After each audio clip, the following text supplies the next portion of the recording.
In terms of physical demand on the players in different positions, am I right in thinking that fullback is one of the most demanding ones? Yeah, it depends on two factors that are more tactical and in relation to what we do, who do we release, especially on high press, and what they have to do in terms of attack. But certainly, at least, it's different to playing as a holding midfielder. And that's always as well something that is not ideal, but we're trying to cope with it. Yeah, it does seem extraordinary that all of the injuries seem to be affecting players in that same position. It's not one forward, one midfielder, one defender, it's all the fullbacks. Is that, do you think, partly why? Well, I don't know. For example, with Big Gabby, he hasn't had a muscular injury. Obviously, he's played a lot. He's traveling now. He's going to Brazil. He's started with Brazil. With Ricky, started with a knock. He started with an injury. That since then, obviously, he lacked a lot of football. But with the rest, it's true. But it's what it is. With Ricky, obviously, it's been a bit stop-start. He's in and out there. How's he sort of finding that? Because he seems like the kind of guy who wants to be on the pitch running around. We need a case there because he just wants to go out, he trains and play, and we need to calm him down because he's so willing. It's the way he is, the way he plays. He started with the national team with a kick. If you remember that he had to miss there, then he had the knee issue. And after that, he lost a lot of things because of the injuries. He had to play more than what we wanted, and then he got the issue in his groin.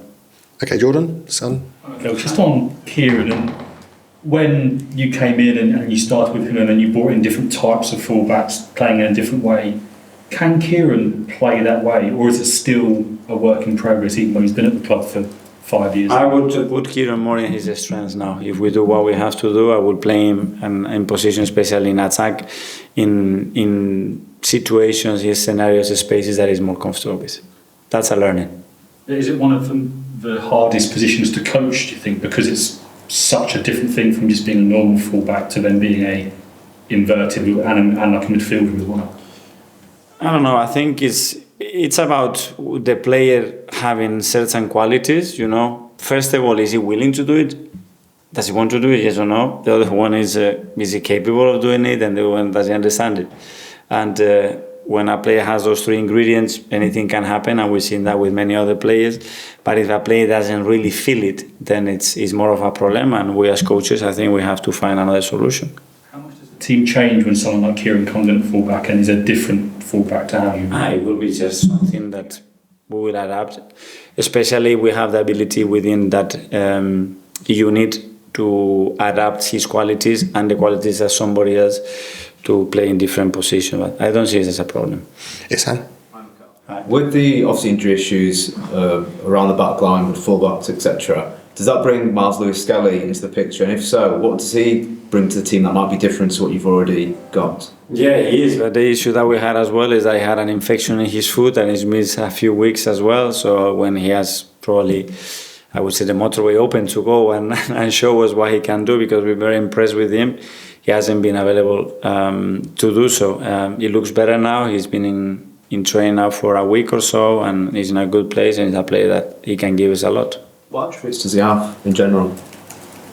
I love his personality first. He's got something. He has that presence on the pitch, that leadership. He's fearless. He takes the ball. He's really competitive, and I think he can adapt really well for what we want.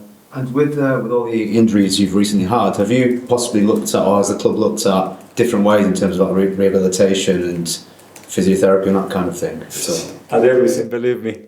Trying to scratch the surface to understand, is there anything that we have to do different, we have to do better? That's the first thing that we have to do when analysing something. But as well, a lot of the things that in the department they do extremely well, and they continue to do extremely well, because at the end we are all responsible. We want to look after the players, and we have to manage the load of the players. But sometimes it's been a tricky one this season, especially in certain positions. Okay, last couple now. Ed from Guardian. Yeah, just on the workload of players.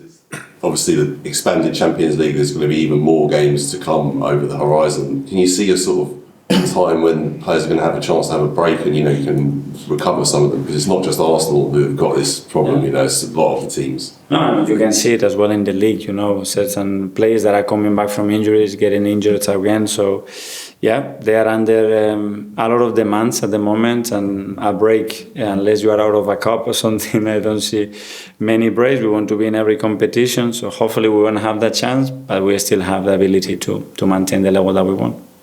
Do you think perhaps you might be forced to do something in January and just because of these situations to make the squad a little bit bigger? Well, as a window that brings us an opportunity to strengthen the team if we feel that is needed, and if we feel that that we have the capacity to do it as well. So we are on it just to assess the situation, because it's changing every week, and at the moment not for the better, but I'm positive that in a few weeks we're going to be in a better place. Okay, fine. And Alan from the...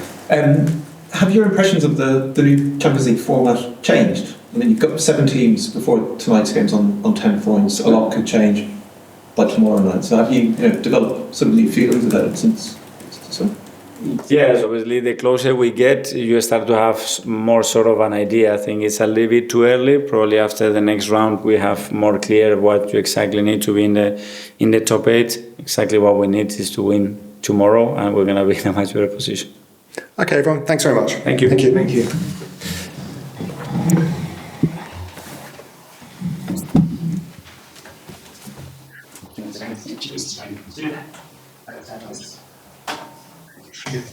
Is it